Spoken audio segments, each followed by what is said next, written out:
بسم اللہ الرحمن الرحیم۔ السلام علیکم مرحبا بکم۔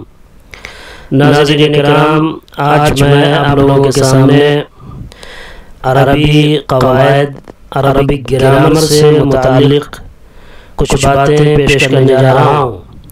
یہ وہ بیسک اور بنیادی باتیں ہیں جس کا جاننا عربی جاننے والوں کے لیے یا گرامر جاننے والوں کے لیے بہت ضروری ہے۔ اگر آپ ان بنیادی باتوں کو یاد رکھیں گے، ذہن میں رکھیں گے، تو آپ کو عربی سمجھنے میں آسانی ہوگی اور اس کی بنیادی باتوں کا آپ کو علم بھی ہوگا۔ اسے شروع کرنے سے پہلے میں آپ سے گزارش کرتا ہوں کہ آپ اس چینل کو سبسکرائب کریں، بیل آئیکن دبائیں اور عربی زبان کے فروغ میں حصے دار بنیں۔ تو چلیے شروع کرتے ہیں۔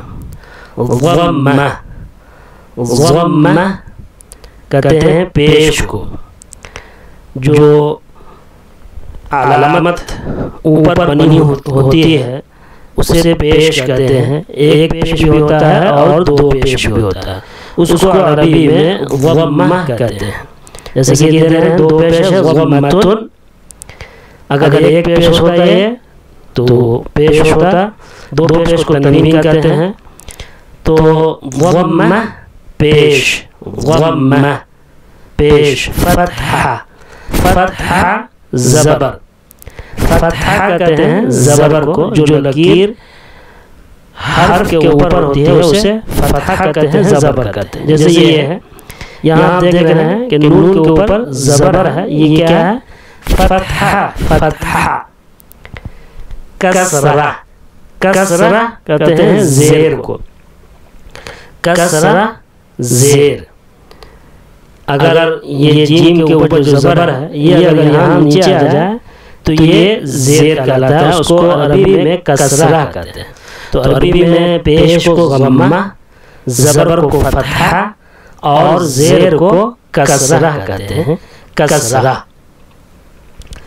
اب دوسری بات جو سمجھنے کی ہے وہ یہ ہے اعراب، کیونکہ یہ زبان اعراب والی ہے، عربی جو زبان ہے وہ اعراب والی ہے، یعنی اس کے لفظ کے اخیر میں، لفظ کے لاسٹ لیٹر پر، آخری حرف پر عامل کی وجہ سے کوئی حرکت جو ہے بدلتی رہتی ہے، اس کا اعراب بدلتا رہتا ہے۔ کبھی خالدون ہوتا ہے، کبھی خالدن ہوتا ہے اور کبھی خالدین ہوتا ہے، اسی کو اعراب بولتے ہیں۔ اعراب کہتے ہیں اسم متمکن یا فعل مضارع کے اخیر میں عامل کی وجہ سے ظاہر ہونے والا اثر، حرکت، اس کو اعراب کہتے ہیں۔ یہ تو ٹرم میں اور اصطلاح ہی زبان میں یہ بات ہو گئی، اسم متمکن یا فعل مضارع کے اخیر میں عامل کی وجہ سے ظاہر ہونے والا اثر یعنی حرکت، اس کو اعراب کہتے ہیں۔ اس کو عام زبان میں، عام فہم زبان میں اس طرح سمجھ لیں کہ جو لفظ ہوتا ہے اس کی گرامر کے حساب سے، قواعد کے حساب سے دو قسم کی ہے، ایک اسم متمکن اور ایک اسم غیر متمکن۔ تو ہم ابھی صرف یہ سمجھیں کہ جو لفظ ہوتا ہے، حرف ہوتا ہے، اس کے آخر میں جو تبدیلی ہوتی ہے، چینجنگ ہوتی ہے، اس کو اعراب کہتے ہیں۔ حرف کے آخر میں جو تبدیلی ہوتی ہے، کبھی زبر، کبھی زیر، کبھی پیش، اس کو اعراب کہتے ہیں۔ اور وہ اعراب ایسے ہی جو زبر، زیر یا پیش نہیں آتا ہے، بلکہ وہ کسی وجہ سے آتا ہے، اس کے پیچھے کوئی فیکٹر ہوتا ہے، کوئی محرک ہوتا ہے، کوئی عامل ہوتا ہے۔ اسی کو گرامر کی زبان میں عامل کہتے ہیں، فیکٹر، کوئی محرک، کوئی ریزن، کوئی کاز، کوئی وجہ ہوتی ہے جس کی وجہ سے لفظ کے اخیر، لفظ کا اخیر جو ہے وہ بدلتا رہتا ہے، لفظ کے آخری حرکت، لفظ کے آخری حرف کی حرکت بدلتی رہتی ہے، اسی کو اعراب کہتے ہیں۔ الحمد للہ، دیکھیں للہ ہے، اللہ کے نام میں زیر ہے، تو یہ کیا ہے؟ اعراب۔ اس کا اللہ کا اعراب کیا ہے؟ جر زیر ہے اس کے نیچے، تو اسی کو اعراب کہتے ہیں۔ اب اس میں متمکن کس کو کہتے ہیں؟ یہاں پر لفظ آیا ہے اس میں متمکن یا فعل مضارع ہے، تو اس میں متمکن کی تعریف بھی آپ سمجھ لیں۔ اس میں متمکن وہ اسم معرب جو تنوین قبول کرتا ہے، اس میں متمکن وہ اسم ہے، وہ اسم معرب ہے جو تنوین قبول کرتا ہے، جیسے زید کتاب، تو یہ اسم متمکن ہے۔ اس کو گرامر کے اصطلاح میں اسم متمکن کہا جاتا ہے۔ اسم متمکن وہ اسم معرب یعنی جو اعراب قبول کرے، وہ اسم جو اعراب قبول کرے، اعراب قبول کرنے والا اسم اسی کو متمکن اسم کہتے ہیں، جو تنوین قبول کرتا ہے، جیسے زید کتاب، یا تنوین قبول نہیں کرتا ہے جیسے فاطمۃ احمد۔ تو یہ دونوں طرح کے لفظ جو کہ منصرف ہوں یا غیر منصرف ہوں وہ اسم متمکن کہلاتا ہے۔ یعنی اسم متمکن اس لفظ کو کہتے ہیں، اس اسم معرب کو کہتے ہیں، یا اس لفظ کو کہتے ہیں جو لفظ تنوین قبول کرتا ہے یا قبول نہیں کرتا ہے۔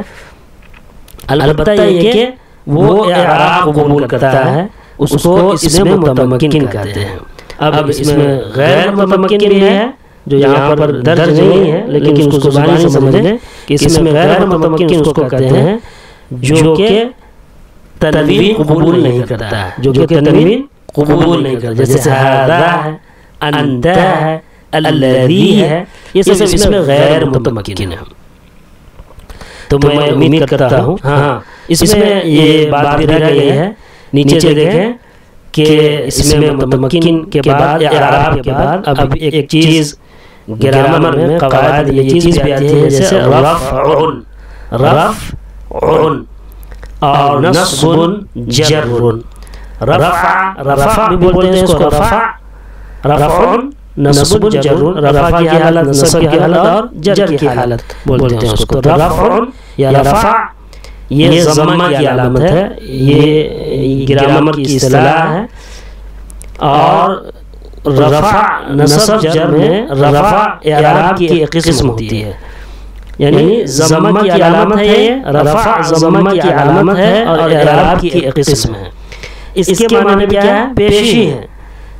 کسی لفظ کے اوپر اگر پیش ہوگا یا دو پیش بھی ہو سکتا ہے، ضمہ تو کا مطلب تو پیش ہوگا، لیکن رفع میں پیش بھی آئے گا اور دو پیش بھی آئے گا، تو یہ ضمہ کی علامت ہے، اعراب کی ایک قسم ہے رفع۔ جیسے ھذا کتاب، تو ھذا کتاب میں کتاب کیا ہے؟ یہ کتاب مرفوع ہے، رفع کی حالت میں ہے، اور اس پہ جو ہے کتاب ان پہ دو پیش ہے، ضمہ کی علامت ہے، اعراب کی ایک قسم ہے۔ اسی طرح سے نصب یا نصب یہ فتحہ کی علامت ہے، یعنی زبر کی علامت ہے اور اعراب کی ایک قسم ہے۔ جر یہ کسرہ کی علامت ہے، یعنی زیر کی علامت ہے، اور یہ بھی اعراب کی ایک قسم ہے۔ تو رفع نصب جر یا رفع نصب جر، یہ رفع جو ہے وہ ضمہ کی علامت ہے، یعنی پیش کی علامت ہے، اعراب کی ایک قسم ہے۔ نصب فتحہ کی علامت ہے اور اعراب کی ایک قسم ہے۔